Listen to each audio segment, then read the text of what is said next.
2024 is shaping up to be a major year for the people over there at the spaceship in Cupertino. There's a new product right around the corner. So this video is Apple Vision Pro Explained. What's up, people? This your boy Viper, the man about tech, back again for the video. And yes, we are going to talk about Apple Vision Pro. So firstly, what is Apple Vision Pro? Apple Vision Pro is Apple's mixed reality headset. And when I say mixed reality, I mean it is a combination of virtual reality and augmented reality, AR and VR. Obviously, when you think about headsets of the past, like the Samsung Gear VRs, the Meta Quest out there, the Microsoft HoloLens, you put the headset on your head and you are automatically immersed into a virtual world, and you really can't interact with the environment around you unless the headset has passed through. But usually, those are strictly virtual headsets. Well, Apple Vision Pro is going to be a little different because it will allow you to integrate and interact with the environments around you, which I will highlight a little bit later on here. But this thing is major because you know when something is coming from Apple, they are going to add all the bells and whistles on this device. I'm talking top tier cameras, top tier materials. This thing is going to be lit. When I say top tier, I mean each lens in Vision Pro is going to be like a 4K display for each eye. Oh, 4K in each eye. Yes, 4K in each eye. Oh my goodness. But not only that, the input methods for Apple Vision Pro are kind of insane. The primary input methods will be your eyes, your hands, and your voice. And that's because Apple Vision Pro has a bunch of sensors. They have a bunch of cameras around there. They have a bunch of microphones around there. And all of that stuff is gathering and taking in your information and being able to allow you to interact with the device in real time. And it's being powered by a couple of Apple Silicon chips. They got the M2 chip in there. Besides that M2 chip, they have a new R1 chip in there, which will gather data from all the sensors, which is how you will interact with the Apple Vision Pro in real time. It's kind of clutch. It even allows you to flick to scroll when you're looking at a website or things like that. One of the cooler aspects of Apple Vision Pro is the way it logs you in. Once you put on a headset, it will run what Apple is calling Optic ID, which means it will scan your eyes, and that is how it will log you in, because again, it has all the sensors around it and it has the sensors to detect your eyes.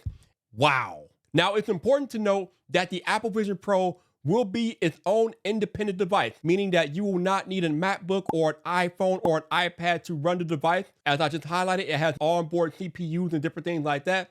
So it is its own independent device, although it will be able to connect to your MacBook just by looking at it. Oh, what?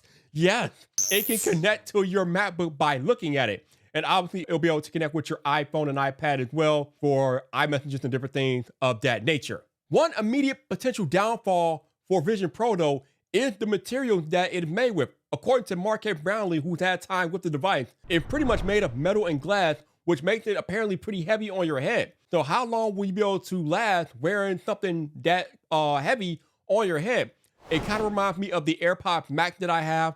Those are pretty heavy as well. They're comfortable, but after a while, they do start to weigh down on your head. So I think that Apple Vision Pro is going to suffer a similar fate in terms of comfort as to how long you could potentially wear it on your head during a session. Stop!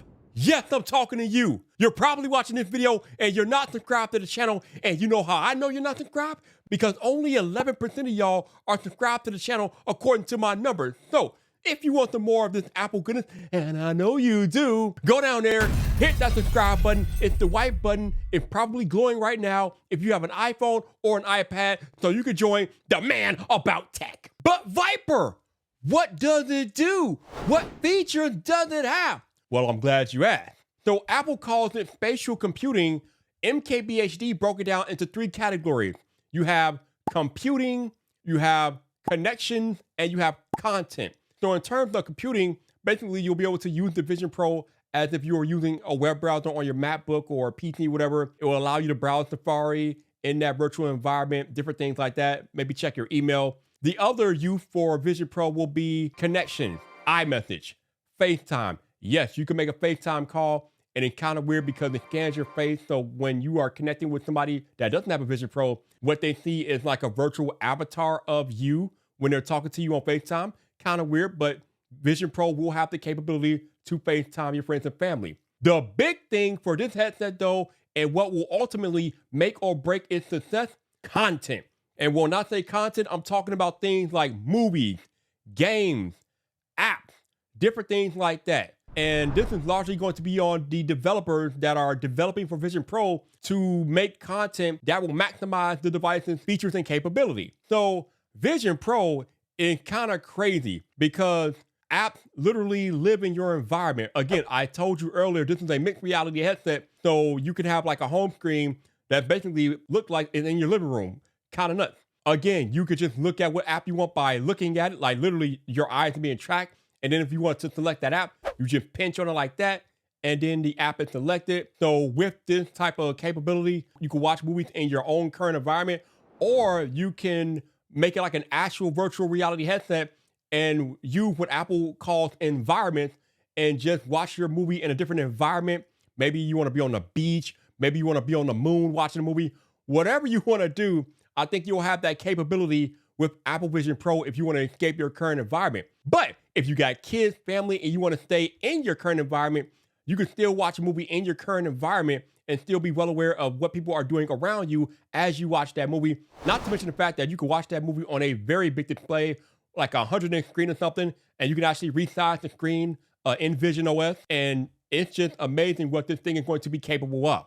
The other nifty feature that Vision Pro has is you can look at spatial video on the headset. Now, if you currently have an iPhone 15 or 15 Pro Max, you can shoot what Apple calls spatial videos, but you won't really get the effect by looking at those videos on your iPhone. You don't get the full effect of spatial video until you look at them in Apple Vision Pro headset. That's literally what they're for. But once you look at them in the headset, it's almost like you are in that photo, in that place and time as you are experiencing that photo in Vision Pro. We got to talk about Vision Pro playing games. You can actually connect it to a controller and play your games on Vision Pro. I'm pretty sure Apple's going to have Apple Arcade connected to it. Maybe you'll be able to play full-on games like you could do on your iPhone with Vision Pro. So it's going to have those capabilities as well. Remember, it has the M2 chip in it, so it can definitely do most things that your iPhone can do, given that your iPhone runs a similar chip. So Vision Pro is going to be very powerful right out of the box. As far as the audio experience is concerned, Vision Pro will deliver spatial audio directly to your ear. They have speakers that fire downward into your ear, depending on what you are watching or experiencing.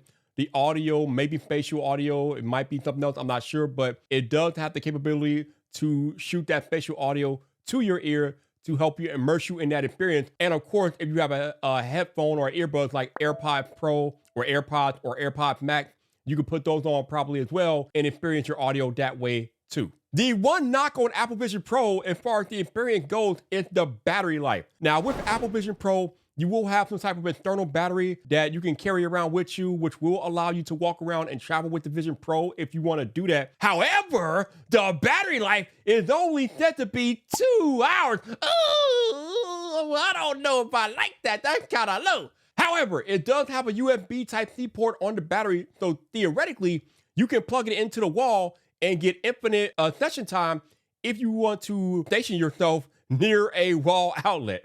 Kind of reminds me of being at the airport and plugging yourself into the airport, but I digress. This device is very exciting as it is a new product category for Apple, so I wanted to ask a friend of mine what they are looking forward to for Apple Vision Pro. The monkeys in a truck, roll the clap. Hey, this is Trends Tech, and here are the things I am looking forward to with the Vision Pro. The first thing that I'm looking forward to is the movie theater mode. So basically when Apple came out there and said, hey, you can shut off the whole world and you can watch a big 100-inch screen TV in the middle of Yosemite or some other national park, I'm down for that. That is something I absolutely want to see, and I'm anticipating that. The other thing that I would like to see is how the Apple Arcade and the gaming is going to work with it. How's that going to work when you're using like a PS5 controller, maybe an Xbox controller, and just seeing the responsiveness.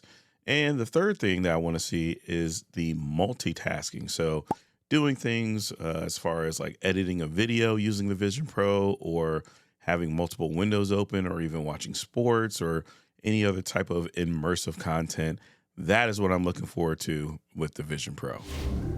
So yeah, it sounds like Trenton is looking forward to some very exciting things on Apple Vision Pro. As far as me, I'm looking forward to just how it's going to be different from what I've already experienced, right? I have a Meta Quest 2. It collects dust. I'm still a little skeptical, leery about Apple Vision Pro, but it is going to be a uniquely Apple experience, given the fact that it is going to be tied directly into the Apple ecosystem. So I am looking forward to seeing how that stuff plays in a virtual/AR environment. Now, what does Apple Vision Pro mean for you? Probably not much, given the fact that this device price tag is going to be $3,500 plus tax, which means it's going to exclude a lot of people from getting to experience this device in its first generation. Now, obviously, this is the start of an exciting new technology for Apple, and I expect it to change over time. I'm hoping that the form factor changes, and I believe that Apple is only making about 500,000 units, so there's not going to be many of them to go around anyway. So if you're a tech enthusiast or you just live life on a bleeding edge of tech, Vision Pro will be for you. But for the rest of the average Joes out there, they're probably going to pass on Apple Vision Pro because of that price tag alone. And as far as availability goes, Mark Gurman of Bloomberg reports that Apple could ship these out either in February or in March. So it's coming very soon. Now, I do plan on getting an Apple Vision Pro, but I'm going to need your help. So in the month of January, I'm going to live stream every day on my live streaming channel called Vibe Live. It'll be linked in the description. So if you want to come over there and hang out with me as I live stream every day in January and try to raise money for this device, I would love to have you if we talk tech and whatever else is going on. However, I am still skeptical about Apple Vision Pro, but I did invite somebody who had recently had hands-on time with the device to come talk to me about it and change my mind. And you can check out that conversation right there.